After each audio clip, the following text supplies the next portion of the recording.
Hello friends, welcome to Grayscale GS. आज हम topic करने वाले हैं पार्लियामेंट्री कमिटीज। ये वो सारी कमिटीज हैं जो कि पार्लियामेंट में बनाई जाती हैं अलग अलग फंक्शंस परफॉर्म करने के लिए। तो आइए एक एक करके देखते हैं। इसमें सबसे पहला है पब्लिक अकाउंट्स कमेटी। ये बना था गवर्नमेंट ऑफ इंडिया एक्ट 1919 के थ्रू, जिसे हम मॉन्टेगू क्लेम्सफोर्ड रिफॉर्म्स के नाम से भी जानते हैं। Montagu Chelmsford reforms. इसमें टोटल 22 मेंबर्स होते हैं, जिसमें 15 जो है हमारे वो लोकसभा से होते हैं और 7 राज्यसभा से होते हैं। ये जो 22 मेंबर हैं, इन्हें पार्लियामेंट हर साल इलेक्ट करता है अपने मेंबर्स में से, और इनका टेन्योर होता है 1 साल का। लोकसभा के स्पीकर जो हैं, वो इनके चेयरमैन को अपॉइंट करते हैं फ्रॉम अमंग इट्स मेंबर्स। इसमें एक बात का हमें ध्यान रखना है, ये जो पब्लिक अकाउंट्स कमेटी के चेयरमैन होते हैं, ये हमेशा अपोजिशन पार्टी के ही होंगे। ये कभी भी रूलिंग पार्टी से नहीं आएंगे। इसके जो मेंबर्स होंगे वो कभी भी एक मिनिस्टर नहीं होगा। So ministers can't be elected as its member. So basically ये जो पब्लिक अकाउंट्स कमेटी है, ये कैग के रिपोर्ट्स को ऑडिट करती है। जो भी कैग रिपोर्ट रेडी करके सबमिट करते हैं प्रेसिडेंट को, फिर उसके बाद प्रेसिडेंट उसे पार्लियामेंट में सबमिट करते हैं, तो वो सब कुछ रिव्यू किया जाता है पब्लिक अकाउंट कमेटी के द्वारा। So it audits the report of CAG, जो कि होता है ऑन फाइनेंशियल अकाउंट,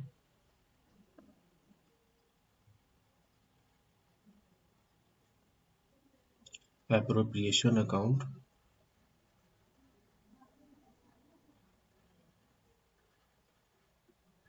और पब्लिक अंडरटेकिंग्स। पब्लिक अंडरटेकिंग्स इनके फंक्शन को परफॉर्म करने में इन्हें कौन हेल्प करते हैं? तो CAG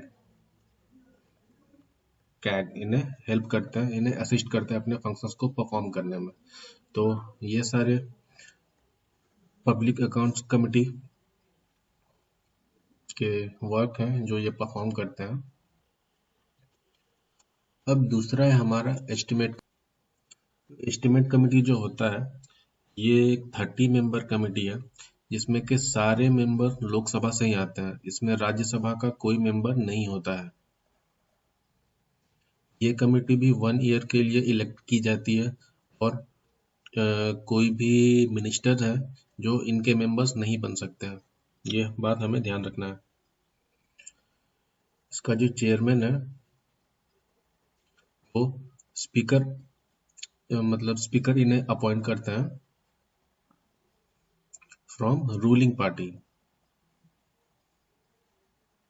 not from opposition party.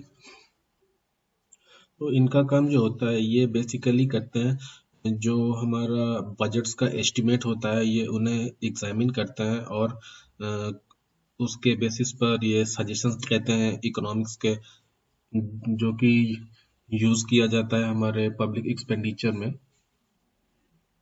सो ये एग्जामिन करते हैं estimates included in budget, and they also examine if the money is well laid out within the limits of the policy estimates or not, और उसके basis पर ये suggest करते हैं कि क्या क्या चेंजेस हमें लाने की ज़रूरत है, सो दैट जो भी हमारा एडमिनिस्ट्रेशन पॉलिसी है उसकी इफिशिएंसी को इंक्रीज किया जाए। So they suggest administration policy to bring out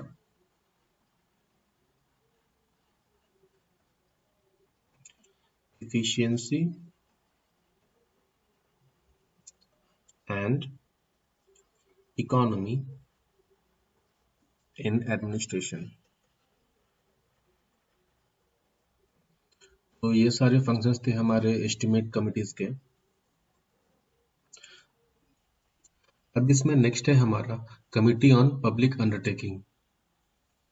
तो इसमें भी पब्लिक अकाउंट कमेटी की तरह 22 मेंबर होते हैं, जो कि 15 लोकसभा से आते हैं और 7 राज्यसभा से आते हैं। इनका भी टर्म 1 साल का होता है और minister can't be its member। Minister can't be its member। इनके चेयरमैन को भी स्पीकर ही अपॉइंट करता है। Chairman is appointed by speaker. But यहाँ हमें एक बात ध्यान रखना है, स्पीकर जो है इनके मेंबर्स में से सिर्फ लोकसभा मेंबर्स में से ही किसी एक को वो चेयरमैन अपॉइंट कर सकते हैं। From Lok Sabha member only. ये ध्यान रखना है कि जो चेयरमैन है वो एक कभी भी राज्यसभा मेंबर नहीं होगा। सो कमिटी ऑन पब्लिक अंडरटेकिंग, ये जो कैग का जो रिपोर्ट होता है, कैग जो अपना रिपोर्ट सबमिट करते हैं and accounts of public undertaking.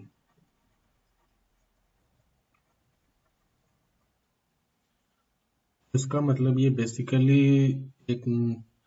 Basically देखते हैं और एग्जामिन करते हैं कि जो भी पब्लिक अंडरटेकिंग के वर्किंग अफेयर्स हैं वो सही ढंग से इनफैक्ट साउंड बिजनेस से मैनेज हो रहे हैं कि नहीं। तो ये सब देखना पब्लिक अंडरटेकिंग कमेटी का काम है। तो इसके बाद आता है हमारा डिपार्टमेंटल स्टैंडिंग कमेटी। तो they are 24 in numbers.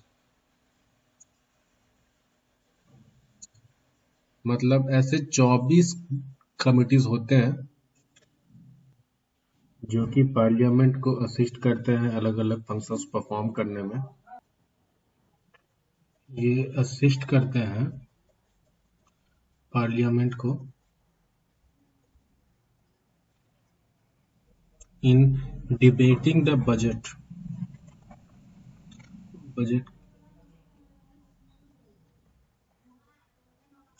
debating the budget and in securing accountability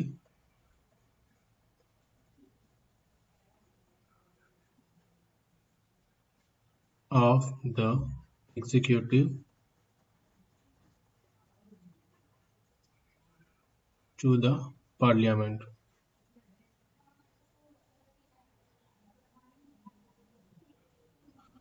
और ये जो 24 कमिटीज होती है, इन सब में से हर एक कमेटी में 31 मेंबर्स होते हैं, जिनमें से 21 मेंबर्स होते हैं वो लोकसभा के होते हैं और बच के कितने 10 तो ये राज्यसभा से आते हैं। ये जो मेंबर्स लोकसभा से आते हैं ये इन्हें स्पीकर नॉमिनेट करते हैं, स्पीकर ऑफ लोकसभा। और ये जो राज्यसभा से आते हैं इन्हें नॉमिनेट करते हैं चेयरमैन ऑफ राज्यसभा, जो कि हमारे वाइस प्रेसिडेंट भी होते हैं, vice president of India.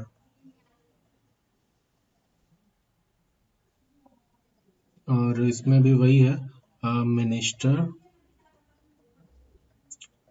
Is not eligible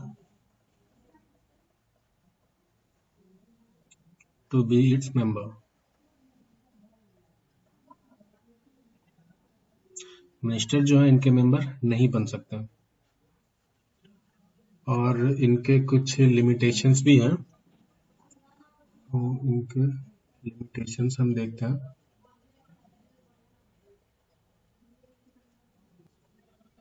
तो ये जो डे टू डे एडमिनिस्ट्रेशन होता है कंसर्न मिनिस्ट्रीज और अलग अलग डिपार्टमेंट का, ये उसमें इंटरफेयर नहीं करते हैं। सो दे एक second, they don't consider day to day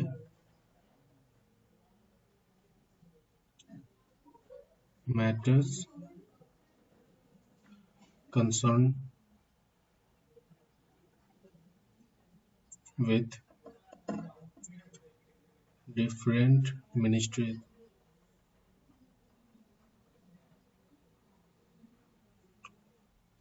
और बाकी जो दूसरी पार्लियामेंट्री कमिटीज हैं ये उनके मैटर पे भी इंटरफेयर नहीं कर सकते हैं। So they can not interfere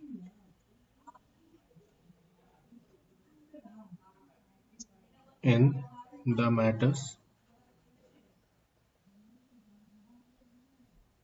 which are considered by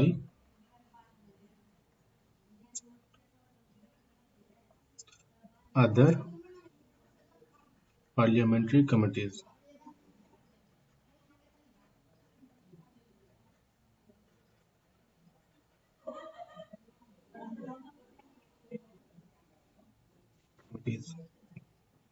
और इनके जो रिकमेंडेशंस हैं वो एडवाइजरी होते हैं। They are advisory in nature. ये बस एडवाइस दे सकते हैं पार्लियामेंट को कि हाँ आप ये चेंजेस कीजिए तो ज़्यादा बेटर होगा, और फिर ये पार्लियामेंट के ऊपर डिपेंड करता है कि ये इनकी बात माने या ना माने। तो उसके बाद है हमारा business advisory committee.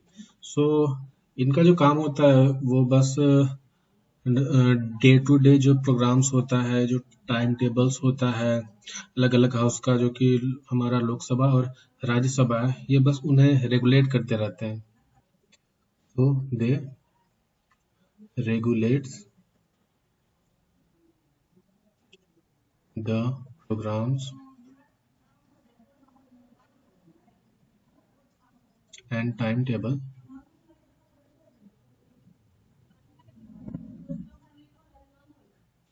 of the house in the sense Lok Sabha and Rajya Sabha, upper house and lower house. ठीक है, तो हमारे पार्लियामेंट में दो हाउस होते हैं, एक लोकसभा और दूसरा राज्यसभा।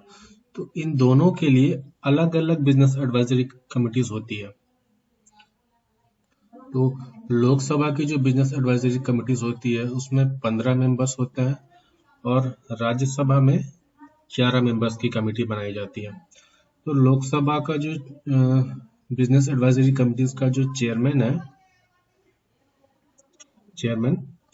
ये लोकसभा के स्पीकर होते हैं, और जो राज्यसभा की जो बिजनेस एडवाइजरी कमेटी है इसके चेयरमैन जो होते हैं वो राज्यसभा के चेयरमैन होते हैं, चेयरमैन ऑफ राज्यसभा, जो कि है एक्स ऑफिशियो चेयरमैन। तो ये एक्स ऑफिशियो का मतलब क्या होता है? इसका मतलब होता है कि जो कोई भी पर्सन इस पोस्ट पे है वो ऑटोमेटिकली बिजनेस एडवाइजरी कमेटी का चेयरमैन हो जाएगा। इसके लिए कोई अपॉइंटमेंट अलग से नहीं की जाती है। इसके बाद हमारी एक इम्पोर्टेंट कमेटी है रूल कमेटी। इनका काम क्या होता है? ये जो दोनों हाउसेस के जो बिजनेस कंडक्ट होते हैं, उनके जो प्रोसीजर होते हैं, डे टू डे बिजनेस के, ये उन्हें एग्जामिन करती है और फिर उसके आधार पे ये अलग अलग अमेंडमेंट्स रिकमेंड करती है पार्लियामेंट को कि हाँ आपको इस चीज में थोड़ा सा इम्प्रूव करने की जरूरत है, etcetera. So they examines matter of procedure and conduct of business in the houses, that is Lok Sabha and Rajya Sabha, and they also provides necessary amendments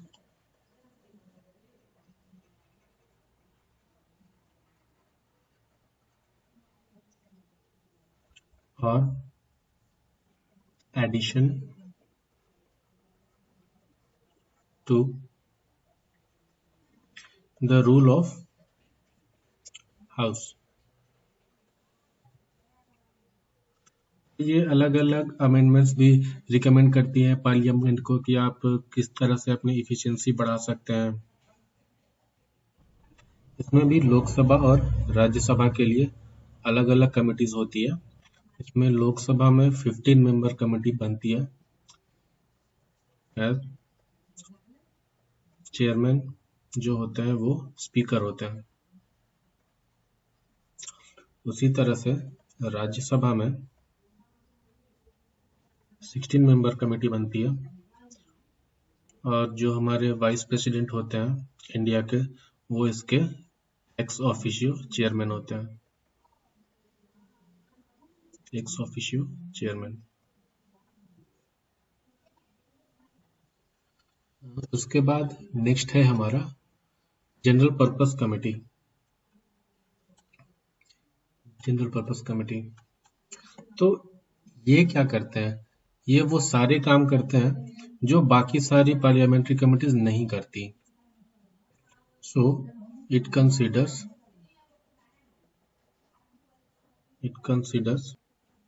on matter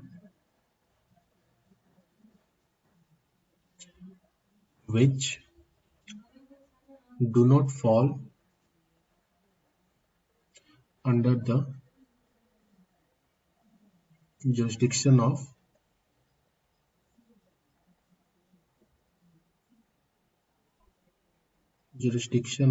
other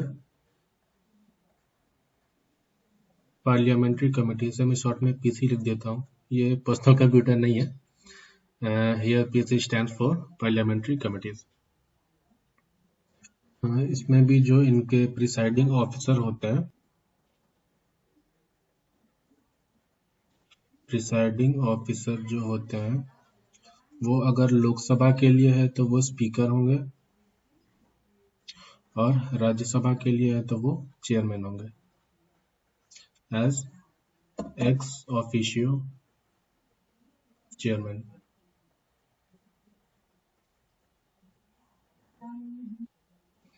ये presiding officer. हाँ, और इनमें एक deputy presiding officer भी होता है. In case अगर speaker और चेयरमैन है, अगर वो एब्सेंट होते हैं तो उनके जगह पर ये डेप्यूटी प्रिसाइडिंग ऑफिसर जो है ये लीड करता है. तो ये जो होंगे वो डेप्यूटी स्पीकर होंगे लोकसभा के केस में, और राज्यसभा के डेप्यूटी चेयरमैन होंगे जो कि इनके बिजनेस को कंडक्ट करेंगे in the absence of the presiding officer. ठीक है. फिर इसके बाद जो आता है वो है committees on welfare of SC and ST, जो कि बेसिकली एक 30 मेंबर कमेटी है जिसमें से 20 आते हैं लोकसभा से और 10 आते हैं राज्यसभा से. तो इनका काम होता है जो भी NC SC और NCST के रिपोर्ट्स होते हैं, ये उन्हें कंसिडर करते हैं। यह NCST stand for national commission for schedule caste और उसी तरह से national commission for schedule tribes. तो ये इनके रिपोर्ट्स को एग्जामिन करते हैं। और इसके अलावा ये वो सारे मैटर्स देखते हैं जो एससीज और एसटी के वेलफेयर के लिए नेसेसरी है, जैसे कि जो अलग अलग इनके लिए सरकार पॉलिसीज बनाती है उनका सही से इम्प्लीमेंटेशन हो रहा है कि नहीं, ये काम करते हैं इनके सेफगार्ड के लिए and working of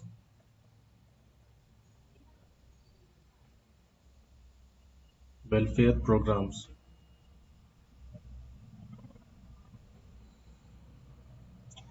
for SC/STs। So ये काम होता है committees on welfare of SC/ST। तो ये बेसिकली SC/STs के मैटर्स को ही देखते हैं उनके वेलफेयर के लिए।